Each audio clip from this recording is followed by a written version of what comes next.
Alyssa Granger vanished on her way to school. Danica Rhodes disappeared under identical circumstances 2 years later. Mira Calhoun's case had been forgotten, until the patterns emerged. 3 teenage girls. 3 small towns. 1 trusted man hiding behind a badge. What began as isolated tragedies unraveled into a chilling web of manipulation, obsession, and betrayal. As investigators dug deeper, the horrifying truth surfaced. The predator wasn't lurking in the shadows. He was leading the search. On the morning of April 3, 2016, the town of Hollow Creek, North Carolina, woke up to a chilling mystery that would haunt it for years. 17-year-old Alyssa Granger, a high school senior known for her quiet nature and academic dedication, vanished without a trace. She had left her family's home around 7:30 a.m. to catch the school bus like she did every weekday, but she never arrived at school. By mid-afternoon, when the school confirmed her absence and she hadn't returned home, her mother, Karen Granger, called the local sheriff's office. From that moment, the calm and ordinary life of Hollow Creek began to unravel. The Grangers lived on the edge of town, near a stretch of woods that led to County Road 14. It was a peaceful neighborhood, with scattered homes and narrow lanes that dipped into the forest. Alyssa had walked this route for years without incident. But that morning, something had gone terribly wrong. Within hours, the police began a preliminary search of the area. By nightfall, a more coordinated effort was launched, with search teams, volunteers, and K-9 units combing the woods, fields, and trails. Everyone hoped it was a simple case of a runaway teen or maybe a misunderstanding. But as night turned into day and Alyssa was still missing, hope started to fade. 2 days into the search, her phone was found in a shallow ditch beside County Road 14. It was intact but water-damaged, possibly from recent rain. The screen was locked, and the battery had died, but technicians were able to recover data. The last text message she had sent was at 7:42 a.m., just minutes before she disappeared. It was a brief message to her friend, saying she was almost there. This only deepened the mystery. Almost where? She was already supposed to be on her way to school. Did she take a detour? Did someone lure her off the path? 3 days later, another discovery shocked the investigators. Alyssa's backpack was located 5 miles from where her phone had been found, deep in a wooded hiking trail called Coyote Path. The trail was rarely used during the week and had no surveillance cameras. Inside the backpack were her notebooks, a half-eaten granola bar, and a small bottle of water. Everything was neatly placed untouched. There were no signs of struggle, no blood, no fingerprints that didn't belong to her. It was as if someone had carefully placed it there to be found. The town quickly turned into a maze of suspicion and speculation. Rumors spread, and neighbors began eyeing each other differently. Posters with Alyssa's face went up on streetlights and gas stations. Her smile, once familiar, now seemed haunting. The police set up a tip line and received dozens of calls, most of them dead ends. A few people claimed to have seen a dark-colored SUV near the trail that morning, but none of the leads were concrete. Investigators turned their focus inward, to the people closest to Alyssa. Her family came under immediate scrutiny, especially her stepfather, Nathan Granger. Nathan had been in Alyssa's life since she was 8 years old. He worked as a contractor and had no alibi for the morning of the disappearance. He said he was home sleeping after a night shift, but his timeline had gaps. Neighbors reported seeing his truck parked in a different part of town that morning. He denied it. When police questioned him further, his demeanor grew defensive. He volunteered for the search parties, but some noticed he avoided the woods near Coyote Path. That made the police suspicious. The first week passed with no new clues. National media picked up the story, and TV crews arrived, shining an unwanted spotlight on Hollow Creek. Alyssa's mother, Karen, gave tearful interviews, begging for her daughter's safe return. But the longer the case dragged on, the more likely it seemed that Alyssa wouldn't be coming back. The weight of uncertainty settled over the town like fog.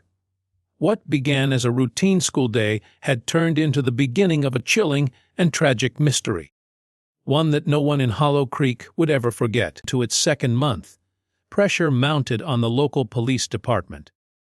The initial wave of media coverage had faded, but the case remained unsolved.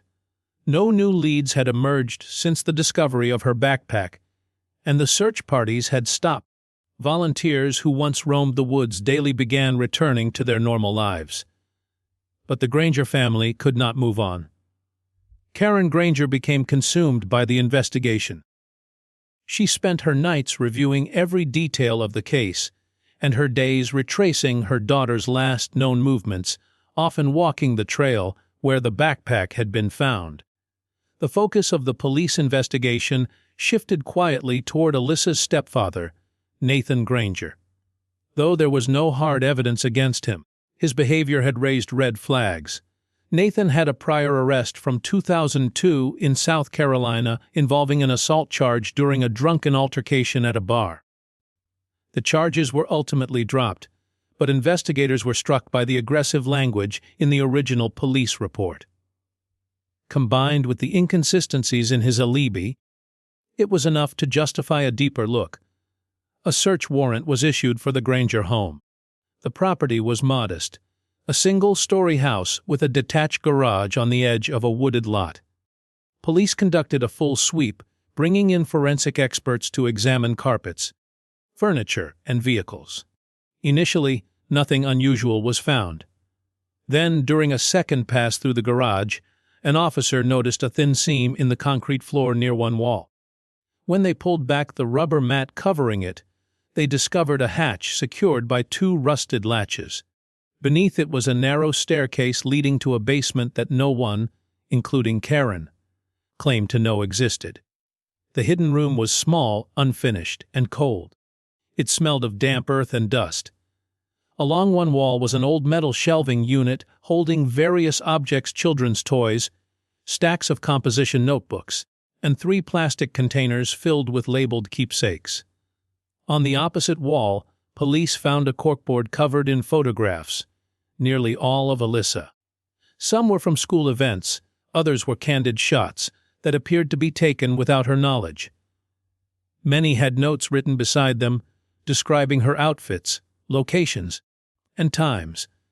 Handwriting analysis confirmed the writing matched Nathan's. Even with this disturbing discovery, there was no direct evidence connecting the room to a crime. No blood, no signs of violence, no DNA other than Nathan's and Alyssa's. When questioned, Nathan claimed he had created the space as a safety bunker.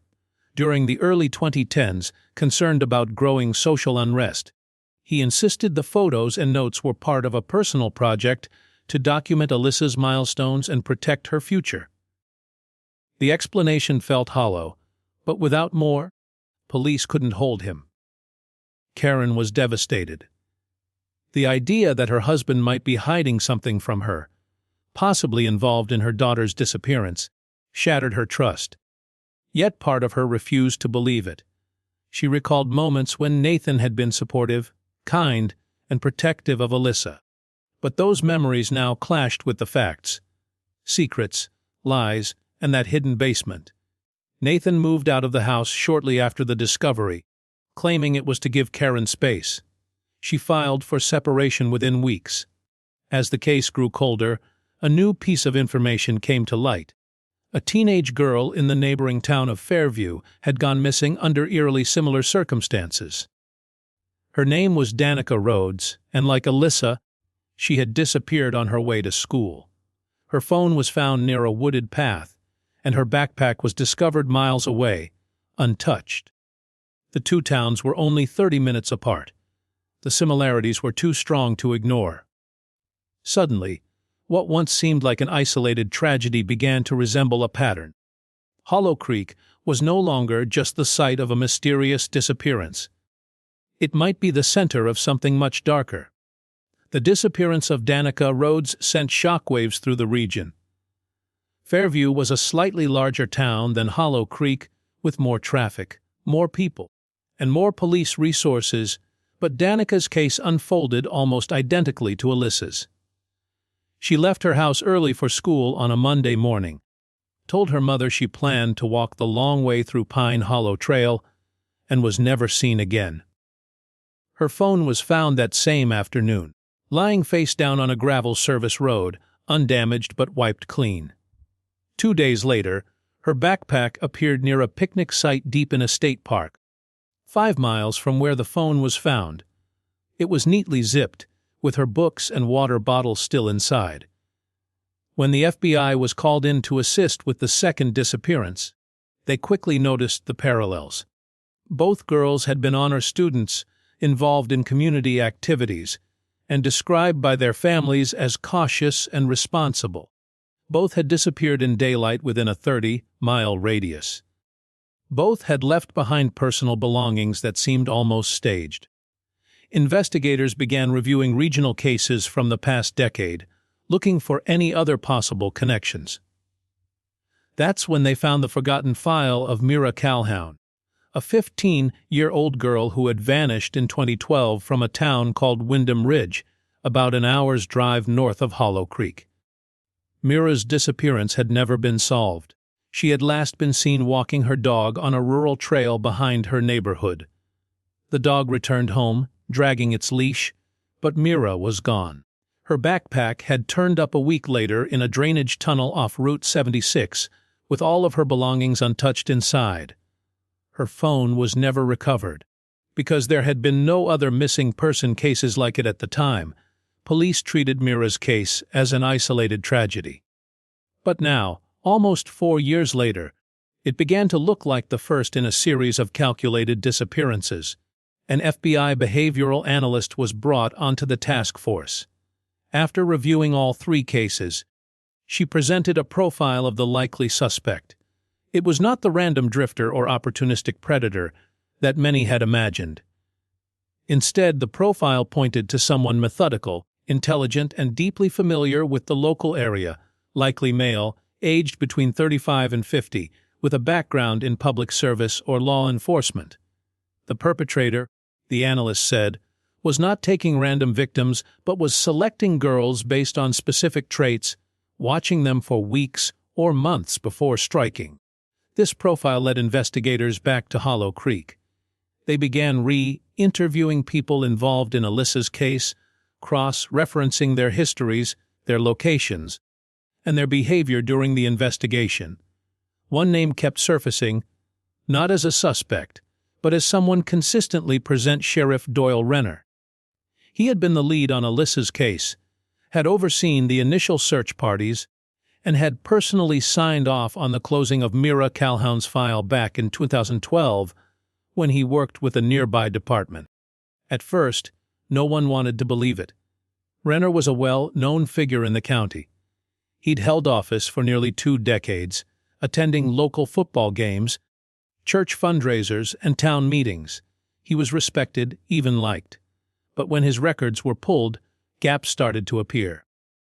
He had worked in Windham Ridge during the year Mira disappeared, transferred to Hollow Creek the following year, and was on duty the morning both Alyssa and Danica vanished. He had never been interviewed as a suspect because no one had ever considered him one. As suspicion mounted, the task force quietly began surveillance. They reviewed GPS data, pulled his cell phone records, and analyzed his call logs. What they discovered was chilling. On each day a girl had disappeared, Renner's phone had pinged near the scene hours before the official timeline began. He had no reason to be there.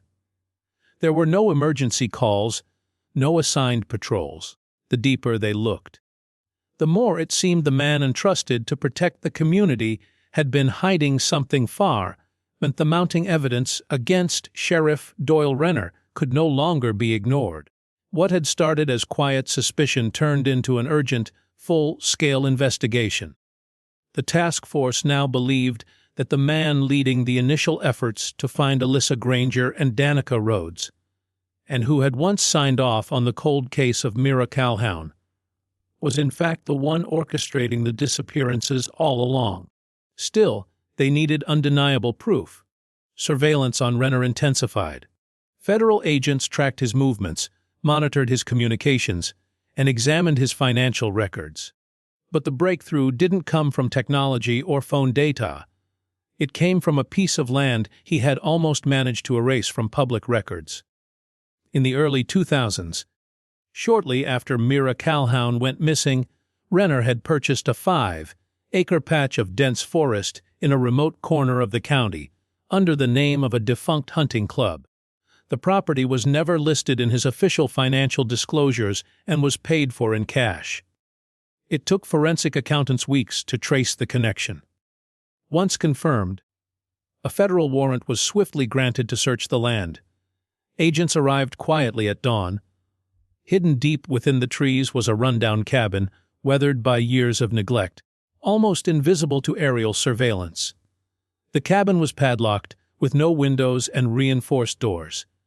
Once inside, what they found horrified even the most experienced officers. Beneath the floorboards was a concealed freezer, covered by plywood and a rug. Inside were carefully folded clothing items. 3 sets, each in a separate vacuum-sealed bag, labeled with the victims' names: Alyssa Granger, Danica Rhodes, and Mira Calhoun. Alongside the clothing were small personal belongings: bracelets, hair ties, notes, and even school ID cards. DNA tests would later confirm these items had belonged to the missing girls. In another room, they found stacks of old camcorders, storage drives, and printed maps marked with handwritten annotations.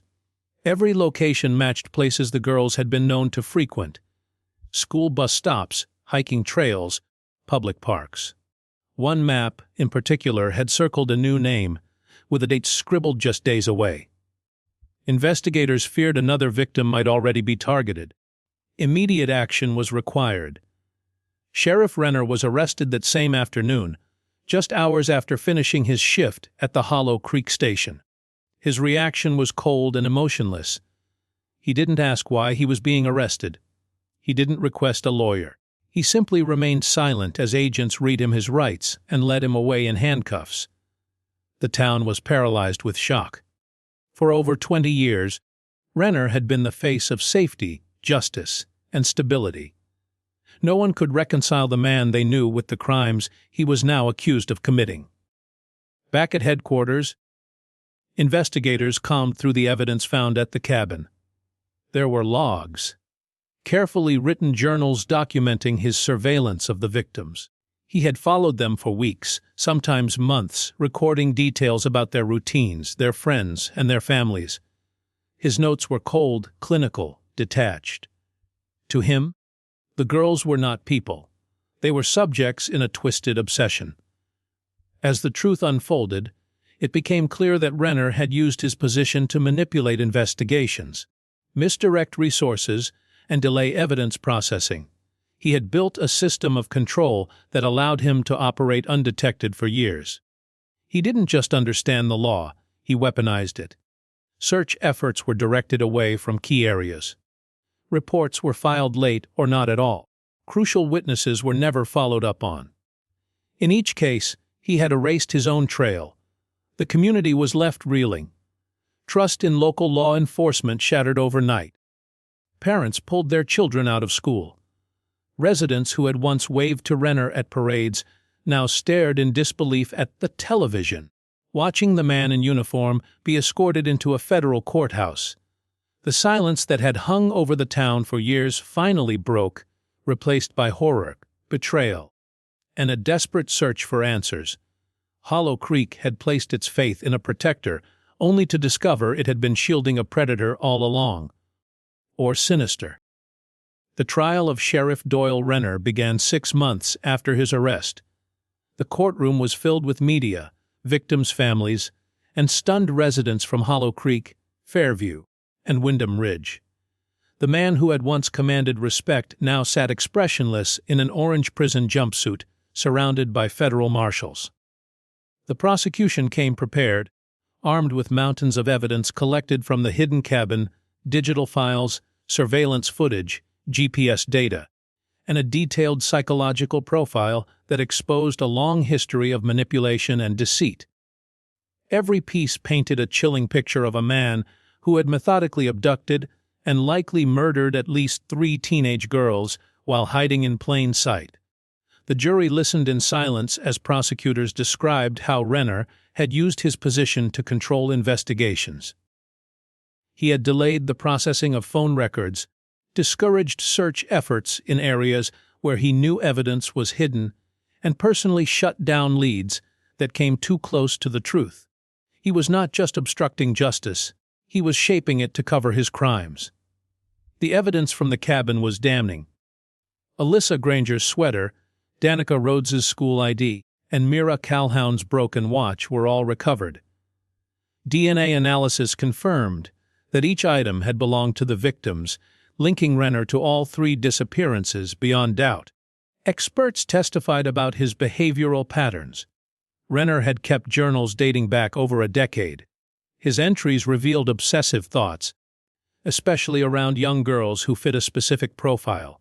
He referred to them not by name, but by codes, labels that reduced them to objects in a disturbing narrative he created for himself. He documented every movement, every routine, and even drew diagrams of the girls' neighborhoods. His writings showed no remorse. Instead, they exposed a calculated, ritualistic mindset, obsessed with control and the illusion of perfection. Karen Granger took the stand and described her torment in heartbreaking detail. She recounted the sleepless nights, the guilt, and the grief that never faded. She spoke directly to the courtroom, her voice trembling but steady, as she demanded justice, not only for her daughter Alyssa, but for all the victims and the families who had suffered in silence. The parents of Danica and Mira also shared their stories. Each had faced years of unanswered questions, desperately clinging to hope until the truth finally emerged. Their words painted a picture of loss that no sentence could ever fully repair. Renner never spoke during the trial. He declined to testify and offered no explanation for his actions. His defense team tried to argue mental instability, pointing to childhood trauma and signs of untreated personality disorders, but the jury was unmoved. The crimes were too calculated, the planning too detailed.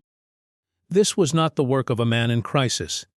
It was the work of a predator who had spent years perfecting his methods.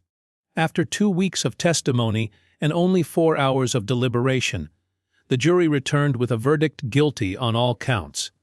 Renner was convicted of multiple charges, including kidnapping, obstruction of justice, and first-degree murder. He was sentenced to life in prison without the possibility of parole. The courtroom erupted into tears, some of sorrow, some of relief. Justice had finally been served. In the months that followed, law enforcement agencies across the state reopened cold cases that had once seemed unrelated. Several were now believed to have possible connections to Renner. His reach may have extended even farther than anyone had feared. A task force was created to investigate every file he had ever touched. The town of Hollow Creek would never return to what it once was. A memorial garden was built at the entrance to the Coyote Path Trail, with 3 trees planted in honor of Alyssa, Danica, and Mira. Their names became a symbol, not just of tragedy, but of the importance of vigilance, accountability, and the courage it takes to demand the truth. The case of Sheriff Doyle Renner would forever be remembered as one of the darkest and most haunting chapters in the history of American true crime.